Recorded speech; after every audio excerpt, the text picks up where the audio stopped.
The drums of war are beating in Washington, D.C., Blake, and we have some new intel, if the reporting's correct, that there's some very specific people within the administration that have worked to derail these war plans. Tell us about this story.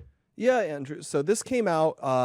Yesterday, late yesterday, and what the story is it says that basically since last fall, there's been the development of plans for a series of airstrikes on Iran's nuclear facilities. As described in the reporting, I think the New York Times had it first, or at least with the most detail. They said that the idea was to do strikes on Iran's facilities that could, it said, set them back by about a year in terms of pursuing a nuclear weapon. And the idea was the strikes would be conducted by Israeli jets, but inevitably they would probably need U.S. support, buy-in. There was even discussion that we would give more direct support by, for example, moving U.S. jets into Israel, which I'm not sure, but I don't know if America's ever actually based our own fighter aircraft in Israel before, so it might be a new step.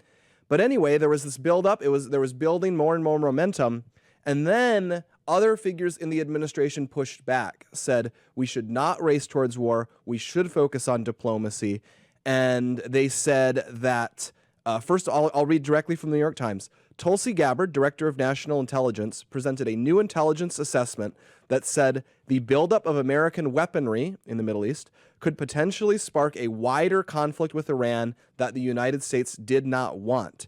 And then it goes on to say that Chief of Staff Susie Wiles, Defense Secretary Pete Hegseth, and Vice President J.D. Vance all voiced doubts about the attack.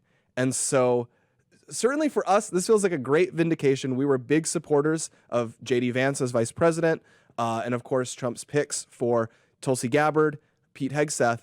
And I think, we just said a moment ago on Twitter that could you imagine the people in those exact jobs before, where we had John Kelly as chief of staff, we had James Mattis as Secretary of Defense, we had Mike Pence as vice president. Could you imagine any of those guys stopping a march toward war with Iran? The exact opposite. We had, I believe, our President Trump's first Director of National Intelligence stepped away because he thought we weren't hawkish enough on Iran.